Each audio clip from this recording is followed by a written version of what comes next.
जय श्री कृष्ण दोस्तों। मैं अनिल यादव लक्ष्य उत्तम पुरुष में आप सबका स्वागत करता हूँ। उत्तम पुरुष का अर्थ है जिसकी आत्मा की सारी शक्तियां जागृत हो चुकी हो, जिसके लिए कुछ भी असंभव ना हो। जैसे कि भगवान श्री राम, जैसे कि भगवान श्री कृष्ण, जैसे कि पहले के महापुरुष राजा महाराजा, उनकी भी आत्माओं की शक्तियां बहुत सारी जागृत रहती थी, क्योंकि वो लोग अपने साथ एक गुरु रखते थे और वो गुरु उन्हें सत्य मार्ग पर चलना सिखलाते थे, उत्तम पुरुषों के मार्ग पर चलना सिखलाते थे। और उस रास्ते पर चलकर वो लोग इतना महान होते थे कि उन्हें किसी भी चीज से डर नहीं लगता था। वो अकेला 10,000 लोगों से सामना करने का सामर्थ्य रखते थे। तो दोस्तों, वही ज्ञान मैं आप लोग के साथ शेयर कर रहा हूं जो राजा महाराजा अपने गुरुओं से सीखते थे और महान बनते थे। और ये ज्ञान मैंने स्वरवेद से सीखा है, ये ज्ञान मैंने गीता से सीखा है, जो भगवान श्री कृष्ण ने हमें उपहार के रूप में दिया है। तो दोस्तों, हम लोगों ने कल बात किया था डे 7 में माया और प्रकृति के बारे में। हम लोगों ने यह भी बात किया था कि इस प्रकृति में कोई भी सुख शाश्वत नहीं है, कोई भी सुख नित्य नहीं है। यहां पर क्षण में सुख, क्षण में दुख। यहां पर पल पल में हर कुछ बदलता रहता है, कभी खुशी कभी गम। खुशी के साथ दुनिया में हजारों गम भी होते हैं। जहां बजती है सहनाई वहीं मातम भी होते हैं। इस प्रकृति से ज्यादा आशा लगा के नहीं बैठना है कि ये हमें हमेशा सुख देगा। तो दोस्तों, हम लोग बात करने वाले हैं कि तीनों त्रिलोक और 14 भुवन कैसे कैसे सुसज्जित हैं, जिसमें कि ये मनुष्य, देवता और राक्षसगण रहते हैं। दोस्त, मैं बतला दूं आपको, 3 त्रिलोक है, जिसमें कि आकाश लोक, पताल लोक और पृथ्वी लोक। लेकिन सिर्फ 3 ही नहीं, टोटल मिलाकर 14 भुवन होते हैं। मैं बात करता हूं लाइन बाय लाइन आप लोग के साथ। नंबर 1 पर आता है सत्यलोक, जहां पर ब्रह्मा भगवान माता सरस्वती के साथ विराजमान रहते हैं। वहां पर अनेकों पुण्य आत्माएं भी रहती हैं।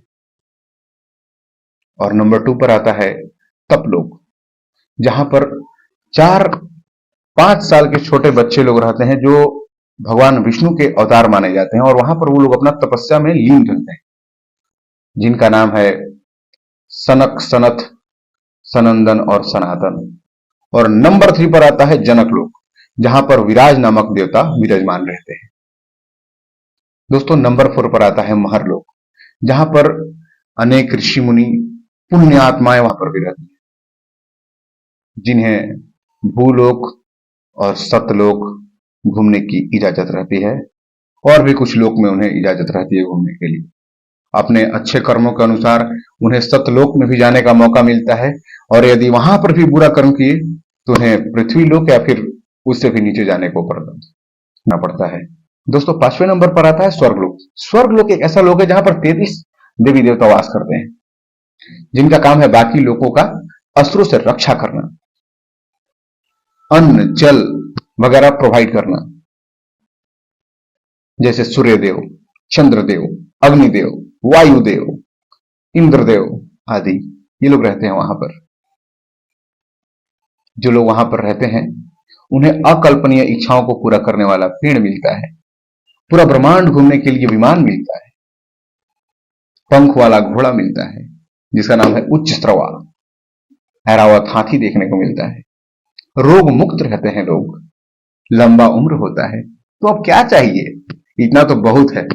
इसीलिए लोग स्वर्ग में जाने के लिए जिद करते हैं। जो नीचे के लोगों के असुर हैं, दानव हैं, वो लोग भी वहां जाने के लिए बहुत जिद करते हैं, कई बार युद्ध भी करते हैं। दोस्तों, 6ठे नंबर पर आता है भूअर लोक। भूअर लोक एक ऐसा लोक है जहां पर अनेकों ऋषि महर्षि वास करते हैं। वहां पर अनेक पुण्य आत्माएं भी निवास करती हैं। अपने कर्मानुसार उससे ऊपर लोकों में जाते हैं, यदि बुरे कर्म किए तो नीचे लोकों में जाते हैं, पृथ्वी लोक या फिर उससे भी नीचे। अब नंबर 7 पर आती है पृथ्वी लोक। पृथ्वी लोक एक ऐसा लोक है जहां पर हम मनुष्य, जीव जंतु, ऋषि महर्षि सभी लोग एक साथ रहते हैं और हमारा रक्षा बाकी देवी देवता करते हैं। वैसे तो सबका रक्षा परमात्मा करते हैं, जिनका मैं बात किया हूं, परमानंद परमात्मा। उन्हीं के शक्ति से देवी देवताओं में भी शक्तियां आती हैं। सूर्य चमकना छोड़ देंगे यदि परमात्मा का शक्ति नहीं रहेगा तो। सबके मालिक एक हैं।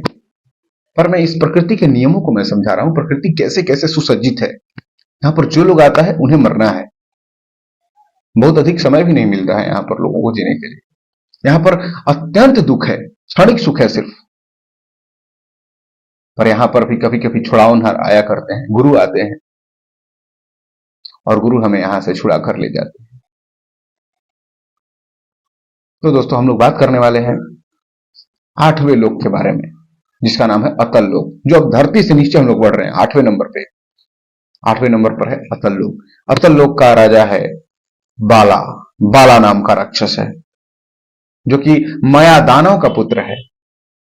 उसे भी 96 तरह का माया रचना आता है, जो अतल लोक में वास करता है। अब हम लोग बात करते हैं उसके नीचे 9वें नंबर पर आता है वितल लोक। वितल लोक एक ऐसा लोक है जो बहुत ही खूबसूरत है। वहां पर भगवान भोलेनाथ, भगवान शिव, भगवान शंकर, माता पार्वती के साथ हाटकेश्वर जी महाराज के नाम से जाने जाते हैं। वहां पर हटकी नाम की एक नदी बहती है जो पूरे सोने से भरी हुई है। उस नदी में सोना बहता है। वहां पर सोने का मकान है, सोने का लोग कपड़ा पहनते हैं, सोने के बर्तन में खाते हैं। बहुत खूबसूरत लोक है वो। नंबर 10 पर आती है सुतल लोक। सुताल लोक में भगवान विष्णु के भक्त प्रहलाद के पोते बलि नामक असुर रहते हैं। वो असुर बहुत ही, असुरों में सबसे पवित्र असुर उन्हीं को माना जाता है। जब भगवान विष्णु वामन अवतार में आए थे तो बलि राजा को इस पृथ्वी लोक से सुताल लोक पहुंचाए थे। आप लोगों ने एक कहानी सुना होगा, जो राजा बलि थे उनके द्वार से कोई खाली हाथ वापस नहीं गया था। जो भी उनसे कुछ, कोई भी उनसे कुछ मांगता था तो वो मना नहीं करते थे, वो उसे दे ही देते। तो राजा बलि के द्वार से कोई भी अभी तक वापस नहीं लौटा था। भगवान विष्णु स्वयं एक बार वामन अवतार में आए थे।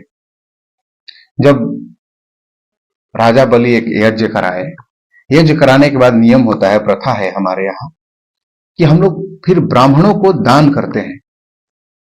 तो वहां पर राजा बलि बोले वामन भगवान से, बताइए आपको क्या चाहिए।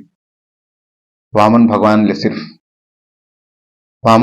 सिर्फ 3 कदम जमीन उनसे मांगा कि हमें सिर्फ 3 पग दे दो। तो राजा बलि जो थे वो बोले कि बिल्कुल, क्यों नहीं। वामन भगवान बोले फिर मुकरिएगा नहीं। बोले राजा बलि, बिल्कुल नहीं स्वामी, बिल्कुल नहीं। क्या हुआ, वामन जी भगवान जो थे भगवान विष्णु थे, वो तो परमात्मा है, उनके आगे कहां किसी का चलता है। पूरी, उनसे बड़ा कौन है इस दुनिया में। वो 2 पग में ही पूरे सारे लोगों को ही नाप दिए, कहीं कुछ जगह ही नहीं बचा कहीं भी।